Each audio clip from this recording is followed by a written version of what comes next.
everyone, and welcome back to Learn Conversational English. I'm your host, Melissa, coming to you from sunny Los Angeles. If you're new to the podcast, welcome. And if you've been with me for a while, it's so good to have you back. Today, we're going to talk about something I know many of you struggle with, that fear of actually speaking English out loud. You know what I'm talking about, right? That moment when you want to say something, but your heart starts racing and you just freeze. I totally get it because I've been there too, just in reverse. My family is Italian-American, and growing up, my nonna, that's my grandmother, she spoke mostly Italian at home. When I was little, I was so embarrassed to speak Italian outside the house. I remember being at the grocery store with her when I was maybe 8 years old, and she asked me to ask the cashier where the olive oil was. In Italian, of course. I was mortified. What if I said it wrong? What if they didn't understand me? What if they thought I sounded weird? Looking back now, it seems silly, but that fear was so real. And I think that's exactly what many of you feel when you want to speak English. The difference is, I was afraid of my heritage language while you're brave enough to be learning a completely new one. That takes so much courage, and I want you to remember that. So let's talk about this fear. Where does it come from? Well, usually it's perfectionism mixed with the worry that people will judge us. We want to sound perfect, like native speakers right from the start. But here's the thing. Even native speakers make mistakes. Just yesterday, I was at my favorite coffee shop in West Hollywood, and I completely blanked on the word croissant. I stood there pointing at it like, I'll have the curvy bread thing. The barista just smiled and said, the croissant. Sometimes our brains just don't cooperate, and that's totally normal. One thing that really helped me overcome my fear of speaking Italian was what my mom told me. She said, Melissa, language isn't about being perfect. It's about connecting with people. And she was so right. When I finally did speak Italian at that grocery store, probably with a terrible accent, the cashier's face just lit up. She was so happy to help, and we ended up having this lovely conversation about her family in Sicily. Actually, let me tell you about something that happened just last week. I was at my yoga studio, and there's this lovely woman from Brazil who comes to the same class I do. We always chat a bit after class, and she was telling me about her job interview. She was so worried about her English, saying things like, I know I speak terrible English, and they probably won't understand me. But here's the thing. I understand her perfectly. Her English is clear, expressive, and she communicates her ideas beautifully. The only problem was in her own mind. This is my first tip for you. Remember that communication is about connection, not perfection.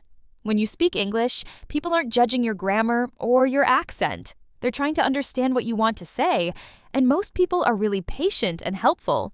Especially here in LA, we're so used to hearing different accents and languages. It's beautiful. This brings me to something really important. The difference between how we perceive our own language abilities and how others perceive them. We tend to be our own harshest critics. In linguistics, there's this concept called imposter syndrome in language learning, where you feel like you're not really speaking the language, even when you clearly are. You might think everyone can tell you're not a native speaker, but most of the time people are just impressed that you're communicating in their language. My second tip is to start small. You don't have to jump into deep philosophical conversations right away. Start with simple, everyday situations. When I was building my confidence with Italian, I started by ordering food. Un cappuccino, per favore. Simple, right? You can do the same with English. Practice ordering coffee, asking for directions, or saying thank you to the bus driver. These small victories add up and build your confidence. Here's tip number 3, and this one might surprise you. Embrace your accent. I know, you're thinking, but Melissa, I want to sound like a native speaker. But honestly, your accent is part of your story. It shows where you come from, and that's something to be proud of. When I speak Italian now, I definitely have an American accent, and you know what? Italian people think it's charming. They love that I'm making the effort to speak their language. Let me give you some specific ideas for those small steps. Here in LA, I see language learners practicing all the time, and I've noticed the most successful ones follow a pattern. They start with what I call low-stakes interactions. These are conversations where the outcome doesn't really matter, so there's less pressure. Try saying good morning to your neighbors, thank you to the barista, or have a nice day to the cashier. These are short, simple, and people always respond positively. Your English with your accent is uniquely yours, and it's beautiful. Don't try to hide it, own it. Some of the most interesting people I know here in LA are those who speak English as a second language. They bring such rich perspectives and stories. Their accents remind me that they're brave enough to live and work in a language that isn't their first. That's incredible! Once you feel comfortable with these basic interactions, you can level up. Try asking a question. Excuse me, do you know what time the store closes? Or could you tell me where the bathroom is? These require a bit more interaction, but they're still very normal, everyday conversations. And here's a secret. Most people love to help. It makes them feel good to be useful, so you're actually giving them a little gift when you ask for their help. I want to talk about something that came up in our podcast community Facebook group last week.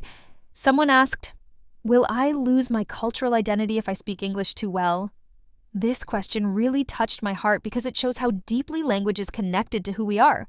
The answer is absolutely not. Speaking multiple languages doesn't diminish who you are, it expands who you are. You're not replacing your first language and culture. You're adding to your collection of ways to connect with the world. Tip number 4. Practice self-compassion. When you make a mistake, don't be harsh on yourself. Would you judge a friend the way you judge yourself? Probably not. Be kind to yourself. When I mess up in Italian, instead of thinking, "I'm so stupid," I try to think I'm learning, and that's okay.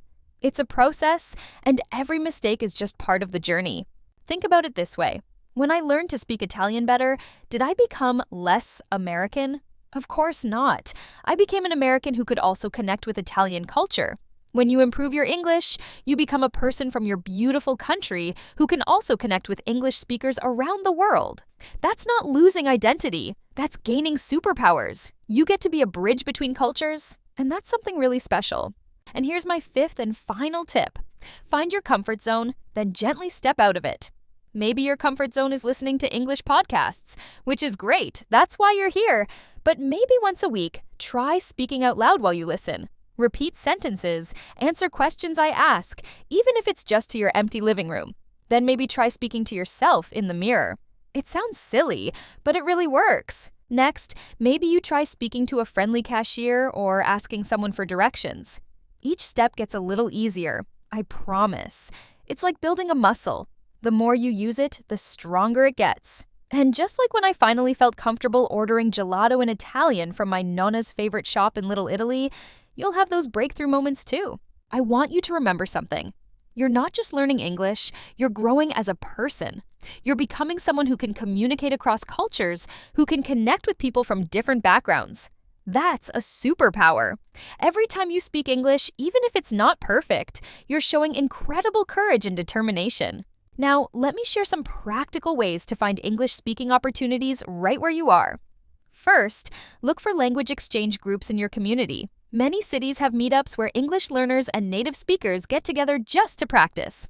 Libraries often host these too. If you can't find one, online language exchange apps are fantastic. You can practice English with someone while helping them with your native language. It's like trading skills.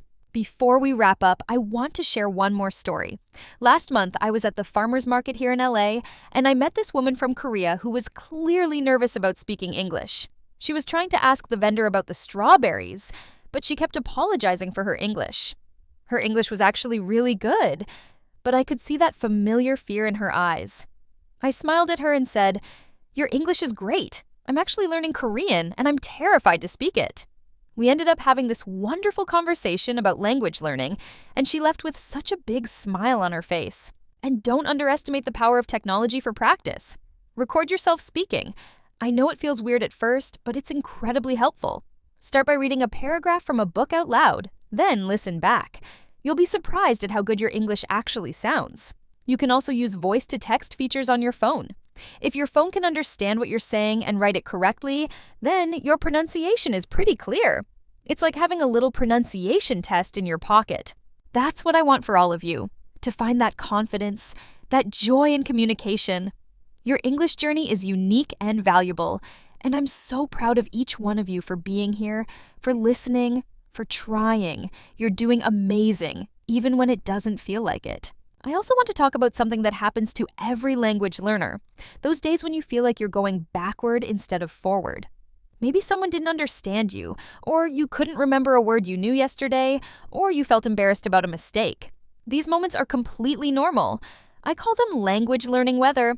Sometimes it's sunny, sometimes it's cloudy, but the weather always changes. When you have one of those difficult days, remind yourself how far you've already come. You're listening to this podcast in English right now? That's amazing! A year ago, maybe you couldn't understand half of what I'm saying. Keep a little journal of your progress. Write down new words you learn, conversations you have, or moments when you felt proud of your English. On tough days, flip through it and see your journey. Sometimes we need to look back to see how far forward we've actually moved. Well, that's all for today's episode of Learn Conversational English. Thank you so much for spending time with me. Remember, every conversation is a chance to practice, and every mistake is a step forward. Make sure to subscribe if you haven't already. Until next week, be kind to yourself and keep practicing. I'll see you next time. Ciao for now.